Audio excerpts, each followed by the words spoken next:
Segment இருக்கு ma'am. So இவங்க hero ஒரு பெரிய ஆக்ட்ரஸோட நேம்லாம் நான் சொல்லுவேன். இவங்களா அவங்களா அப்படின்னா நீங்க யார சொல்லுவீங்க? உங்க ஃபேவரட் அப்படின்னு எடுத்துக்கலாம். ஓகேவா? ஸோ ரஜினி சார் ஒரு கமல் சார். കമൽ സുഹൃത്തുക്കളെ, നിഖില വിമൽ ഒരു പക്ഷേ നമ്മുടെ മലയാളത്തില് ഒരു ക്യൂട്ട്നെസ് കാണിച്ചുകൊണ്ട് വിഡ്ഢികളായിട്ടിരിക്കാൻ താല്പര്യമില്ല, ഒരു വിഡ്ഢി പെണ്ണായിട്ടിരിക്കാൻ താല്പര്യമില്ല എന്നൊക്കെ കൃത്യമായിട്ട് തുറന്നു പറഞ്ഞ നടിമാരിൽ ഒരാളാണ്.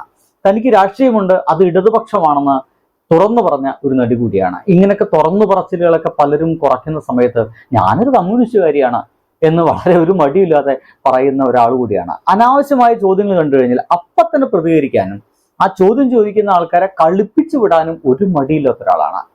ഇവിടെ രസകരമായ ഒരു കാര്യം എന്ന് വെച്ച് കഴിഞ്ഞാൽ കുറേ സമയം ഈ നിഖില വിമൽ എന്ന് പറയുന്ന ഈ ഒരു നടി മമ്മൂട്ടി എന്ന് പറയുന്ന ആ മനുഷ്യനെ കുറിച്ച് പറയുന്നുണ്ട് എന്നുള്ളതാണ്.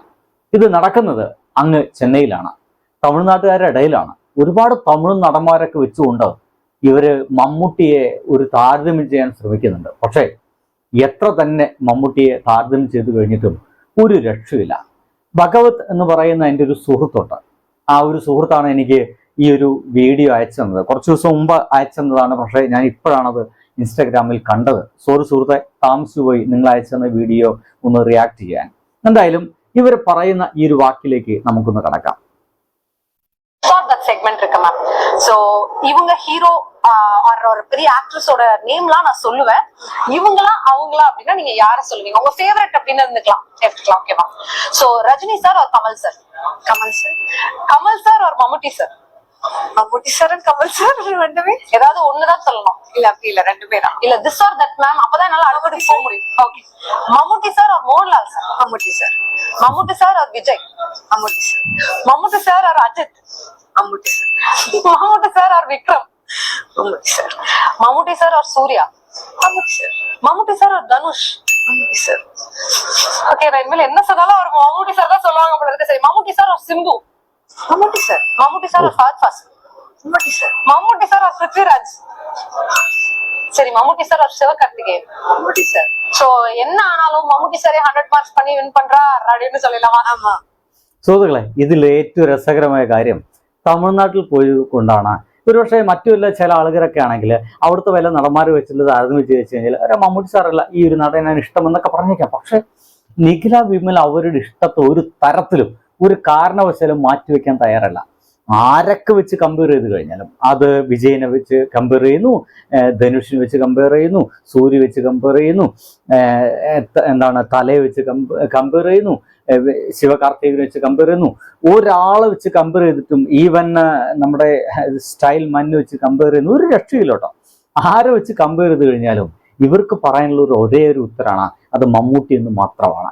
നിങ്ങൾ എന്തിനാ ചുമ്മാ ഇങ്ങനെ കമ്പയർ ചെയ്യുന്നത്? ഞാൻ പറഞ്ഞേക്കാലോ ഉത്തരം, അത് മമ്മൂട്ടിയാണ്. നോക്കൂ, പറയുന്നതിലൊരു മടിയില്ല. അതിൻ്റെ ഇടയ്ക്ക് ഏതൊരു നടനെ കുറിച്ച് പറഞ്ഞപ്പോഴും ഒരു മടിയില്ലാതെ തന്നെ പെട്ടെന്ന് തന്നെ അത് മമ്മൂട്ടി സാർ തന്നെയാണ് എൻ്റെ ഫേവറേറ്റ് ആക്ടർ എന്നൊക്കെ ഇവര് മുന്നോട്ട് വെക്കുന്നുണ്ട്. എനിക്കിതിൽ രണ്ടുമൂന്ന് കാര്യങ്ങളാണ് തോന്നിപ്പോയത്. ഒന്ന്, നിഖില വിമൽ എന്ന് പറയുന്ന ആ ഒരു നടിയുടെ മനസ്സിലുള്ള സങ്കല്പം, കാരണം അല്ലെങ്കിൽ അവർ ആരാധിക്കുന്ന ഒരു കഥാപാത്രം, അത് മമ്മൂട്ടി എന്ന് പറയുന്ന നടൻ തന്നെയാണ്. രണ്ട്, നമ്മുടെ ഇന്ത്യയിലെ ഒട്ടുമിക്ക നടന്മാരെടുത്തു കഴിഞ്ഞാൽ, ഏത് നടൻ എടുത്തു കഴിഞ്ഞാൽ, തമിഴ് ഇൻഡസ്ട്രിയിലെ ഏറ്റവും വലിയ നടൻ എടുത്തു കഴിഞ്ഞാൽ അവരെക്കാളൊക്കെ ഗംഭീരമായിട്ട് ഇപ്പോഴും ആളുകളെ മനസ്സിൽ നിൽക്കുന്ന ഒരു മനുഷ്യനായിട്ട് മമ്മൂട്ടി സാർ മാറിയിട്ടുണ്ട് എന്ന് തന്നെയാണ്. എന്തായാലും ഈ തമിഴ്നാട്ടുകാർക്ക് ഈ സാർ വിളിച്ച് എന്താ പറയുക, ബഹുമാനിക്കുന്ന പരിപാടിയൊക്കെ കുറച്ച് കൂടുതലൊക്കെ നമുക്ക് കേട്ടിട്ടുണ്ട്.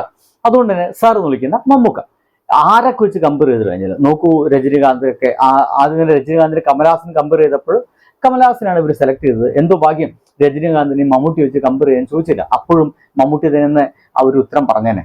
അങ്ങനെ തമിഴ്നാട്ടിലെ ഇപ്പോൾ ലീഡിംഗ് ആയിട്ടുള്ള അല്ലെങ്കിൽ അവിടെ അഭിനയിച്ച് പ്രതിഫലിപ്പിച്ച ഒരുപാട് നടന്മാരുടെ ലിസ്റ്റുകളൊക്കെ ഈവൻ വിക്രത്തിന് അടക്കെടുത്തിട്ട് തൊട്ടപ്പുറത്ത് മമ്മൂട്ടി എന്ന് പറയുന്ന നമ്മുടെ മലയാളത്തിലെ ആ ഒരു നല്ല നടനെ കൊണ്ടുവച്ചപ്പോൾ നമ്മുടെ ഈ നിഖില വിമലിന് ഉത്തരം മാറിപ്പോയിട്ടൊന്നുമില്ല. അവർക്ക് അപ്പോഴും മമ്മൂട്ടി എന്ന് പറയുന്ന ആ ഒരു മനുഷ്യൻ തന്നെയായിരുന്നു. ഇതിനെയാണ് എൻ്റെ പ്രിയ സുഹൃത്തുക്കളെ നിലപാട് എന്ന് പറയുന്നത്.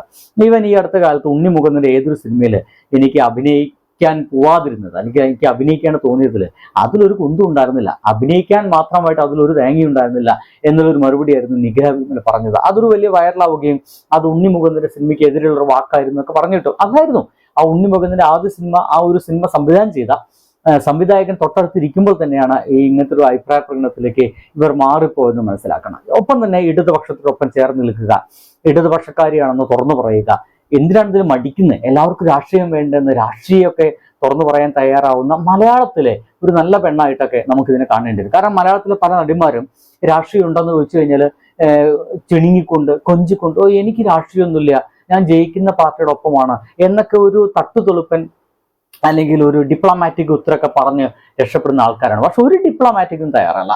ഒരു ഡിപ്ലോമാറ്റിക് അല്ലാത്ത ഉത്തരങ്ങൾ, സ്ട്രൈറ്റ് ഫോർവേഡ് ആയിട്ടുള്ള ഉത്തരങ്ങളിലേക്ക് പലപ്പോഴും നിഖില വിമൽ എന്ന് പറയുന്ന ഈ ആർട്ടിസ്റ്റ് മുന്നോട്ട് പോകാറുണ്ടെന്നാണ്. അത് തന്നെ നമുക്കറിയാം. നിഖില വിമൽ ഒരിക്കൽ കൊറോണ ഒക്കെ കഴിഞ്ഞ സമയത്താണ് മമ്മൂട്ടി എന്ന് പറയുന്ന മനുഷ്യനെ കണ്ടപ്പോൾ ഇങ്ങനെ അന്തം വിട്ട് ആ മുഖത്തേക്ക് ഇങ്ങനെ നോക്കിയിരുന്ന ആരാധകർ നോക്കിയിരിക്കുന്ന ചിത്രങ്ങളൊക്കെ ഗംഭീരമായിട്ട് വൈറലായിരുന്നു. അപ്പോൾ അത്തരത്തിലുള്ള ഒരു പെൺകുട്ടി ഏത് നാട്ടിൽ പോയി കഴിഞ്ഞാലും അവരെക്കാൾ ഏറ്റവും ഗ്രേറ്റ് ആയിട്ട് എൻ്റെ മനസ്സിലുള്ളത് മമ്മൂട്ടി എന്ന് പറയുന്ന ആ മനുഷ്യൻ തന്നെയാണെന്ന് ഇവരൊക്കെ തുറന്നു പറഞ്ഞെന്നിരിക്കും. നമുക്കും വലിയ സംശയമൊന്നുമില്ല എന്നുള്ളതുകൊണ്ട് പറഞ്ഞു എന്നുള്ളൂ. ബൈ.